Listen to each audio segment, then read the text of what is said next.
नमस्कार दोस्तों, आप सभी का स्वागत है आप ही के अपने YouTube चैनल स्ट्रीट स्टडी 247 में। तो दोस्तों, इस वीडियो में हम डिस्कस करने जा रहे हैं टेलीकॉम सेक्टर की लेटेस्ट न्यूज़। जितनी भी 1 वीक में टेलीकॉम सेक्टर की न्यूज़ है वो हम सारी 1 बाय 1 करके कवर कर लेंगे। इसमें हम एयरटेल, जियो, वोडाफोन आइडिया और BSNL, आरकॉम सभी को 1 बाय 1 कवर कर लेते हैं। सबसे पहले स्टार्ट करते हैं एयरटेल से लेट। तो दोस्तों, आप देख सकते हैं एयरटेल युगांडा से बहुत बड़ी न्यूज़ आ रही है। आप देख सकते हैं Airtel Uganda says granted national telecom operator licence for 20 years.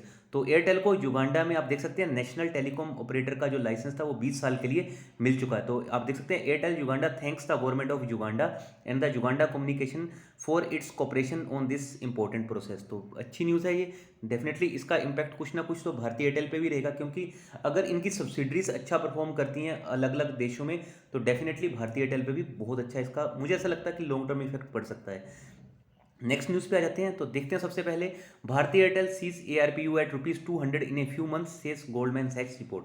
तो दोस्तों, यहाँ पे गोल्डमैन सैक्स की तरफ से रिपोर्ट आई है कि उनको लगता है कि भारतीय एयरटेल के जो ARPU है वो आने वाले कुछ महीनों में ₹200 तक जा सकते हैं। तो दोस्तों, डेफिनेटली बहुत अच्छी न्यूज़ है वो भारतीय एयरटेल के लिए, क्योंकि अगर कंपनी के ARPU यहाँ पे बढ़ते हुए देखने को मिलेंगे तो डेफिनेटली कंपनी और भी अच्छा करती हुई देखने को मिल सकती है। तो देखते हैं Bharti Airtel is of the view that leverage revenue per user would have touched ₹200 already had the pandemic not happen. तो भारतीय एयरटेल की तरफ से ये बातें आई है कि अगर पेंडेमिक नहीं होता तो ऑलरेडी ये सारी चीज़ें हमें 200 के अराउंड इसके ARPU होते हुए देखने को मिल सकते थे, एज पर गोल्डमैन सैक्स की रिपोर्ट। तो नेक्स्ट न्यूज़ पे आ जाते हैं। आप देख सकते हैं supreme court stage Delhi high court order on Bharti Airtel claiming ₹923 crore GST refund. तो यहाँ पे सुप्रीम कोर्ट ने आप देख सकते हैं on Thursday state the Delhi high court order allowing Bharti Airtel to claim ₹923 crore in tax refund, जो बेसिकली GST से रिलेटेड है। जो इनका GST जुलाई टू सितंबर 2017 का पेंडिंग है, 923 करोड़ का मैटर है ये। तो इसके ऊपर अभी फिलहाल के लिए सुप्रीम कोर्ट ने रोक लगा दी है, उसके ऊपर स्टे लगा दी है। बट अगर दोस्तों ये 923 का करोड़ का जो GST रिफंड है, अगर ये भारतीय एयरटेल को मिल जाता तो डेफिनेटली यहाँ पे जो इनके आपको पता है कि मेन इशू है इनका AGR का। तो यहाँ पे ये कुछ ना कुछ अपने AGR डेफिनेटली उस जो इनको बकाया चुकाना है सुप्रीम कोर्ट को, तो एडजस्टेड ग्रोस रेवेन्यू यहाँ से ये पे कर सकते हैं। नेक्स्ट न्यूज़ पे आ जाते हैं। नेक्स्ट न्यूज़ देख सकते हैं आप, भारतीय Airtel rating why the outlook for earning remains strong. तो यहाँ पे मेरी खुद की नहीं रेटिंग है, ये आप देख सकते हैं बहुत से मार्केट एनालिस्ट इनकी जो रेटिंग है वो वाई रेटिंग करके चल रहे हैं। आप देख सकते हैं अभी भी जो इनके टारगेट है वो 650 के हैं। तो आपको क्या लगता है ये 650 के टारगेट एक दिन में आ जाएंगे?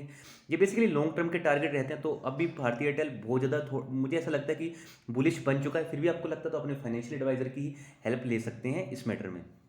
नेक्स्ट न्यूज़ पे आ जाते हैं। तो India to issue a list of trusted telecom vendors from where Reliance Jio, Bharti Airtel and others can procure equipment. तो यहाँ पे भारत की तरफ से आप देख सकते हैं, भारत की सिक्योरिटी, नेशनल सिक्योरिटी की तरफ से भी ये आप देख सकते हैं एक एडवाइजरी जारी की गई है कि यहाँ पे ये सारी चीज़ों का ध्यान रखना पड़ेगा कि अभी जो 5G से रिलेटेड जो चीज़ चल रही है, आपको पता 5G के इक्विपमेंट्स कंपैरेटिवली 4G के इक्विपमेंट से महंगे रहते हैं। तो ये सारी चीज़ें अभी गवर्नमेंट को यहाँ पे फोकस में रखनी चाहिए कि तीनों कंपनीज रिलायंस जियो, भारतीय एयरटेल या फिर वोडाफोन आइडिया अगर 5G में अपने आप को इंडल्स करते हैं तो वो कहाँ से ये सारे जो इक्विपमेंट्स है बाई करते हैं। क्योंकि आप देख सकते हैं अभी तो भारत सरकार यही कह रही है कि आप आत्मनिर्भर भारत की ओर चलिए, खुद के इंडिया मेड जो इक्विपमेंट है उनको यूज़ करिए। बट रियलिटी इसके परे आपको पता है कि जो इंडिया मेड जो इक्विपमेंट्स है अभी उतने कैपेबल नहीं है कि 5G इंफ्रा प्रोवाइड कर सके। तो वो सारी चीज़ें इनके कंसर्न में रहेंगी, क्योंकि ये नेशनल सिक्योरिटी का भी एक इशू है। एयरटेल में upgrade payments bank to small finance bank. तो ये भी अच्छी न्यूज़ है कि एयरटेल अपग्रेड कर सकता है अपने पेमेंट बैंक को स्मॉल फाइनेंस बैंक से। तो डेफिनेटली इनको जो इनका एरिया होगा तो वो भी थोड़ा ज़्यादा आप देख सकते हैं कि स्मॉल फाइनेंस बैंक में एरिया भी थोड़ा इनको ज़्यादा मिल जाएगा और इनको काफ़ी सारी RBI की तरफ से रिलैक्सेशन भी मिल जाएगी। तो डेफिनेटली कंपनी वो सारा पैसा जुटा के अपने आप को और भी स्ट्रॉन्ग कर सकती है। नेक्स्ट न्यूज़ पे आते हैं। एयरटेल वोडाफोन में need to spend 5 to 10% more on network gear if Huawei ZTE left out. तो आपको पता है चाइनीज़ वेंडर है हुआबी और जेटी, तो डेफिनेटली आपको पता है चाइनीज़ वेंडर्स हैं। तो ये डेफिनेटली जो अदर कंपनीज है US UK की लेट से हैं या फिर कोरियन कंपनीज है लाइक नोकिया या फिर आप कह सकते हो सैमसंग, एरिक्सन, तो उनके कंपैरेटिवली जो इनके इक्विपमेंट्स हैं वो थोड़े सस्ते हैं हुआबी और जेटी के। अगर ये चले जाते हैं तो डेफिनेटली इनको हाई कॉस्ट भी चुकानी पड़ सकती है। ऑलरेडी कंपनीज अगर हम देखें तो थोड़े स्ट्रेस में भी चल रही हैं। इन दोनों कंपनियों से बात करूं तो वोडाफोन आइडिया का जो स्ट्रेस का लेवल है वो आपको पता ही है एयरटेल से कंपेरेटिवली बहुत ज़्यादा है। नेक्स्ट न्यूज़ पे आते हैं। तो Jio Airtel Voda Idea may have to cough up ₹50,000 crore for March spectrum auction. तो इनको कंबाइंडली 44,000 to 50,000 करोड़ पे करना पड़ सकता है मार्च स्पेक्ट्रम में अगर ये जाते हैं। तो दोस्तों ऑलरेडी इनको AGR ड्यूज भी पे करने हैं।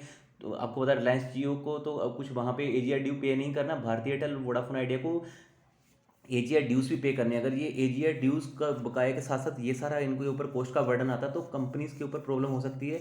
बट फिर से यही कहना चाहता हूँ, जो फाइनेंशियल स्ट्रेस का जो ज़्यादा देखने को मिल सकता है, फाइनेंशियल स्ट्रेस वो कंपैरेटिवली वोडाफोन आइडिया पे थोड़ा सा मुझे ज़्यादा देखने को मिल सकता है। अगर उनका 25,000 करोड़ का जो फंड्स इन्फ्यूजन की बात कर रहे हैं वो वहाँ पे अगर हमें क्लैरिटी कोई आती हुई देखने को नहीं मिली। तो नेक्स्ट न्यूज़ पे आ जाते हैं। Vodafone Idea introduces WiFi calling और वो WiFi in 2 circles likely to expand availability. तो वोडाफोन आइडिया ने रिसेंटली आपको पता है ये सारी चीज़ें इवन जो भारतीय एयरटेल और रिलायंस जियो ने 1 साल पहले ही लॉन्च कर दी थी, अभी वोडाफोन आइडिया इसमें रोल आउट हो चुका है। अभी जो 2 सर्कल्स है वहाँ पे ये वो वाईफाई सर्विस स्टार्ट हो चुकी है महाराष्ट्र एंड गोवा और कोलकाता सर्कल में। It is likely to roll out in more circles in phased manner.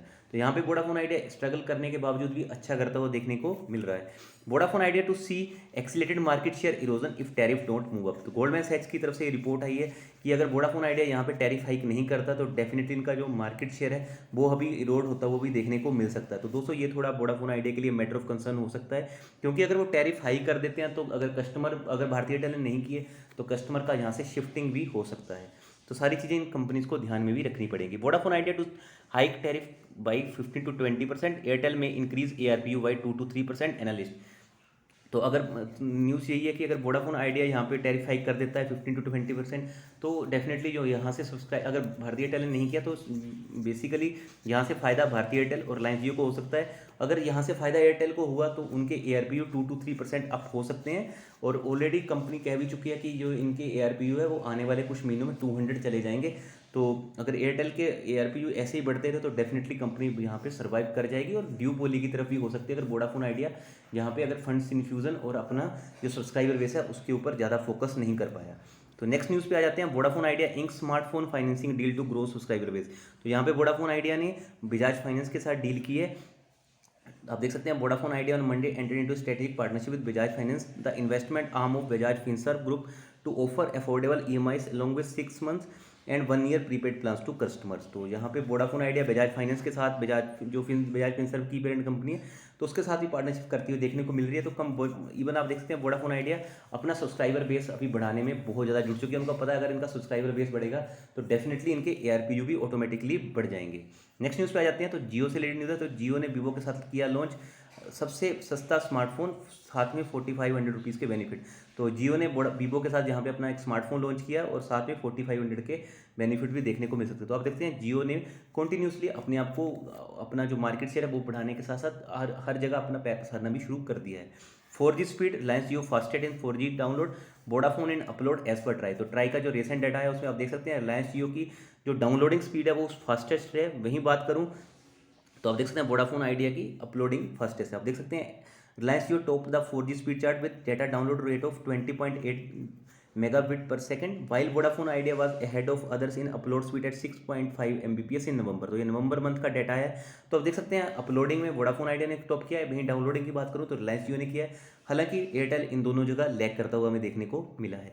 Next news पे आ जाते हैं। Jio claims Airtel Vodafone Idea using farm protest to port out its customer. तो यहाँ पे MNP से लीड बात होती है, हो रही है मोबाइल नंबर पोर्टेबिलिटी से।